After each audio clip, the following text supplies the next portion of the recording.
우리가 시련 속에서도 계속 버텨낼 수 있다면 언젠가는 승리를 할 것이다. 비록 우리가 흔히 이야기되는 사람들 속에 들지는 못할지라도 말이야. 사람들 앞에서는 기쁨을, 집에서는 슬픔을 이라는 속담이 생각나는구나. 달리 뭘 기대할 수 있겠니? 우리 앞에 아직도 싸움이 남아 있다면 그저 조용히 성숙하기를 바랄 수밖에.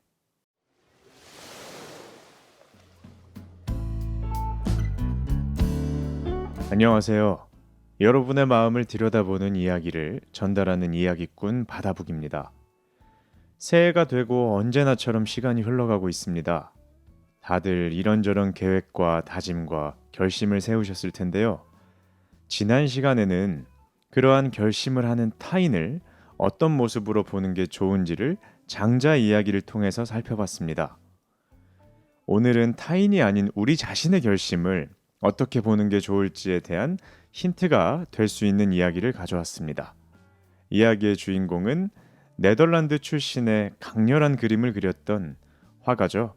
빈센트 반 고흐입니다. 사람들에게 익히 알려진 고흐의 이미지는 아마도 그의 불완전한 생활이나 정신세계, 그리고 그로 인해서 귀를 자르는 등의 기행을 했고 마지막엔 권총으로 인해서 비극적인 죽음을 맞이한 화가가 아닐까 싶은데요. 그런데 고흐가 그의 정서적 동반자이자 경제적 후원자였던 동생 테오에게 보내온 편지를 쭉 읽어보면 고흐가 일반적인 생각과 다르게 그렇게 괴상망측한 사람은 아니라는 것을 알 수 있습니다. 평생을 불안에 쫓기고 외로움에 시달리며 살았던 고흐였지만 그 와중에도 그의 삶에서는 동생의 경제적 원조에 대한 미안함과 또 본인의 직업인 화가로서 그림에 대해 너무도 충만했던 사랑이 있었습니다. 고흐가 동생 테오에게 돈에 관련된 스스로의 미안함을 보내는 편지와 그런 형의 마음에 위로와 안심을 건네고 싶어하는 동생의 편지, 그리고 또다시 거기에 답장을 보내면서 그림에 대한 자신의 포부와 생각을 전달하는 고흐의 편지입니다. 같이 한번 들어보시죠.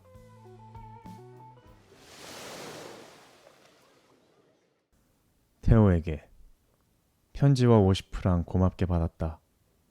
너의 짐이 조금이라도 가벼워지기를, 될 수 있으면 아주 많이 가벼워지기를 바란다. 아무리 생각해도 나에겐 너에게 지원받아 써버린 돈을 다시 벌 수 있는 다른 수단이 전혀 생각이 나지 않는다.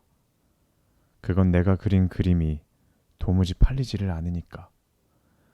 그러나 언젠가는 내 그림이 물감값과 더 많은 가치를 가지고 있다는 걸 다른 사람들도 알게 될 날이 올 것이라고 믿는다.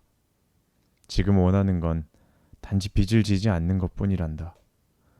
사랑하는 동생아, 너에게 진 빚이 너무 많아서 그걸 모두 갚으려면 내 온 삶이 그림을 그리는 노력으로 일관되어야 하고 생의 마지막에는 진정으로 살아본 적이 없다는 느낌을 받게 될지도 모르겠네. 그런데 그런 건 사실 아무런 문제가 아니란다.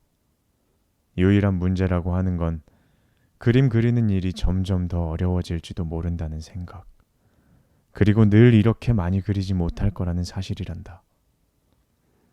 지금 내 그림이 팔리지 않는다는 사실이 나를 더욱더 괴롭히는 까닭은 테오 네가 그로 인해 혹여 고통을 받을지도 모른다는 생각 때문이란다. 그러나 네 말처럼 내가 아무런 소득이 없다는 사실이 너에게 폐가 되지 않는다면 사실 나에게도 그렇게 큰 문제가 되지는 않는단다. 언젠가 내가 그린 그림이 팔릴 날이 오리라는 건 확신하지만 그때까지는 너에게 기댄 채로 아무런 수입도 없이 돈을 쓰기만 하겠지. 가끔씩 그런 생각을 하면 우울해지네. 아참, 너도 네덜란드인 화가와 함께 지내게 되었다니 얼마나 기쁜지 모르겠다. 이제 너도 외롭지 않겠구나. 그건 정말 대단히 반가운 소식이다. 이제 곧 겨울이 올 테니까 말이야. 난 밖에 나가서 다른 크기의 캔버스로 다시 작업을 해야 하기 때문에 서둘러 편지를 맺는다. 형에게. 브뤼셀에 돌아오니 형이 보낸 전보와 내 편지에 대한 답장이 와 있어서 무척이나 기뻤어. 이제 나는 두 사람이니까 혼자 지낼 때보다 생활이 더 빠듯해질 것 같아. 그래서 우편안을 같이 보내게 됐어. 이번 경우처럼 혹시 내가 이곳에 없을 때나 돈을 한 번에 다 붙이지 못하는 상황일 때는 식료품상에서 외상으로 장을 보는 건 어떨까, 형? 아, 그리고 고갱이 형이랑 작업을 같이 한다고 들었어. 정말이지 잘 됐네. 형도 이제 외롭지 않겠구나. 근데 형 편지를 보니까 건강도 별로 좋지 않은 데다가 아주 많이 고민하고 있다는 생각이 들었어. 이번 기회에 형에게 확실하게 말해두고 싶은 게 있어. 난 돈 문제랑 그림을 파는 문제, 그리고 경제적인 것과 결부된 모든 일을 지금까지 존재한 적이 없는 일이라고 치부해.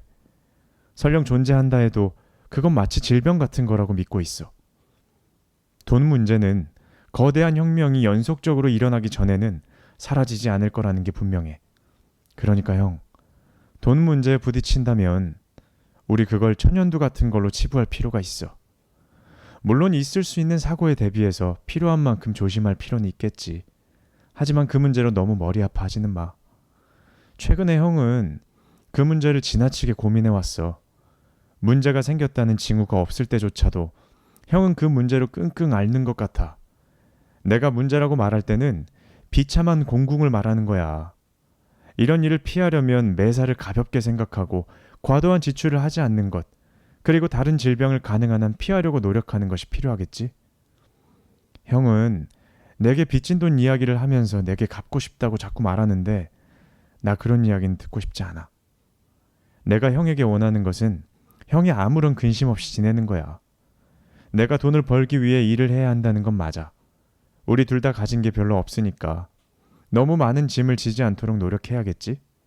하지만 그 정도만 염두에 둔다면 앞으로도 계속 이렇게 지낼 수 있을 거야. 아무것도 팔리지 않더라도 말이지.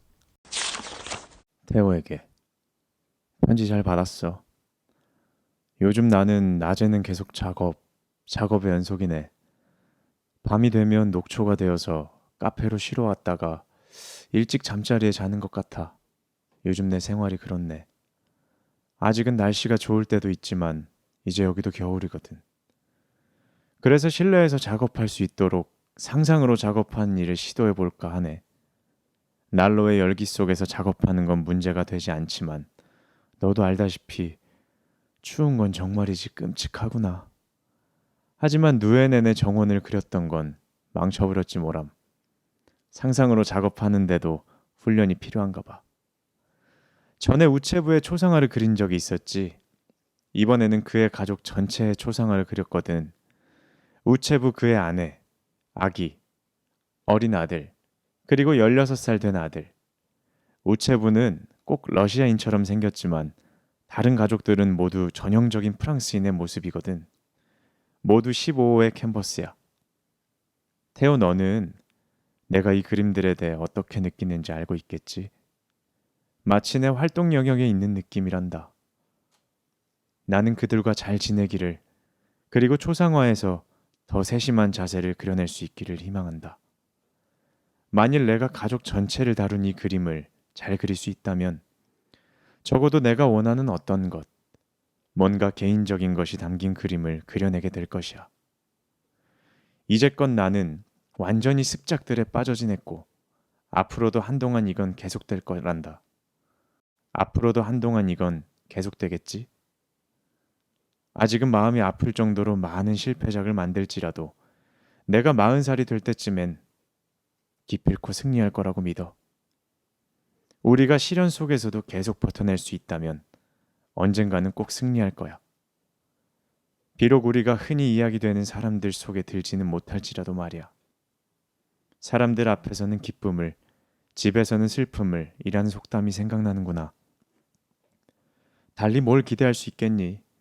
우리 앞에 아직도 싸움이 남아있다면 그저 조용히 성숙하기를 바랄 수밖에. 누가 뭐라고 해도 내가 그림을 그린 캔버스가 아무것도 그리지 않는 빈 캔버스보다는 더 가치가 있다고 난 생각해. 그 이상을 주장하고 싶지도 않아. 단지 그 사실이 나에게 그림을 그릴 권리를 주며 내가 그림을 그리는 이유라는 걸 말하고 싶었어. 그래, 나에게는 그럴 권리가 있어. 그림은 나에게 건강을 잃은 앙상한 몸뚱아리만 남겨주었고 내 머리는 박애주의자로 살아가기 위해 아주 돌아버릴 것만 같아. 태호, 넌 어떻니? 넌 내 생활을 위해 벌써 15만 프랑가량의 돈을 썼다. 그런데 너랑 나 우리에게 남은 건 아무것도 없네. 우리가 계획한 일의 배후에는 늘 난관이 도사리고 있지. 계획을 짠다고 저절로 이루어지는 건 아닐 테니 사실 난 우리 처지가 불안정하다는 걸 걱정하지는 않아. 단지 상황이 그렇다는 걸 알고 있다면 눈을 크게 뜨고 일을 할 수 있겠지. 그렇게 행동하면 잘못을 범하지는 않을 거라고 생각한다. 우리에게도 무언가는 아주 작은 거라도 남겠지. 그림에 나 자신을 완전히 던져버린 채 작업을 하다가 습작을 완성하면 비로소 깨어난다. 작품 속에 있던 비바람이 계속해서 휘몰아칠 때면 잠시 취하기 위해 한 잔 마시곤 하거든. 그것은 미련과 후회 앞에서 미쳐버린 느낌이야. 전에는 내가 화가 나는 생각을 지금처럼 분명하게 하진 않았던 것 같아. 그런데 이제 나에게 그림이란 건 기분 전환으로 사냥감을 쫓아다니는 미친 사람들에게 토끼 사냥이 의미하는 것과 같게 되었지 뭐야. 집중력이 좀 더 나아졌고 손은 더 확신에 차게 되었어. 그렇기 때문에 더 좋은 그림이 나올 거라고 난 감히 너에게 말할 수 있단다. 나에겐 그림밖에 없거든. 프르 형제의 글을 읽어보면 쥘 디프레도 미친놈처럼 보였다던데 너 그 글을 읽어본 적이 있니? 쥘 디프레는 그를 후원해주는 예술 애호가를 만났다지. 나도 그럴 수 있었더라면 어땠을까? 그래서 이렇게 무거운 짐을 너에게 지우지 않아도 됐다면 그럼 진짜 좋았을 텐데. 이곳에 오면서 겪었던 발작 후에 나는 더 이상 어떤 계획도 세울 수가 없고 어떤 것도 할 수가 없어. 건강은 확실히 좋아진 것 같지만 희망이나 무언가를 이루려는 욕망은 완전히 부서져 버렸지 뭐야. 이제는 오직 필요에 의해서 정신적으로 너무 많이 고통받지 않기 위해서 그리고 마음을 다른 데로 돌리기 위해서 그림을 그릴 뿐이란다. 이만 줄일게.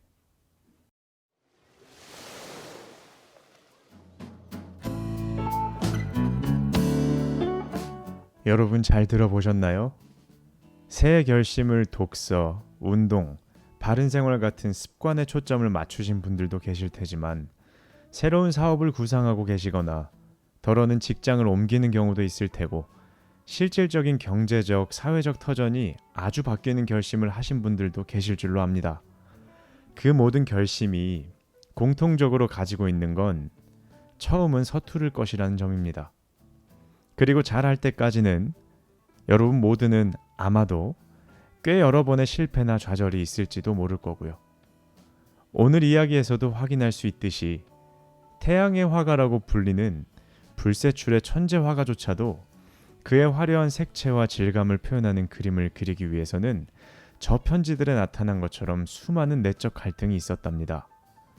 그러니 새해 결심이 뜻대로 잘 안 될 시점에 스스로에 대한 비난이나 회한보다는 옳게 왔다는 생각을 하면서 보완과 수정을 거듭하게 되면 여러분의 결심도 고우의 해바라기처럼 빛이 날 거라고 생각합니다.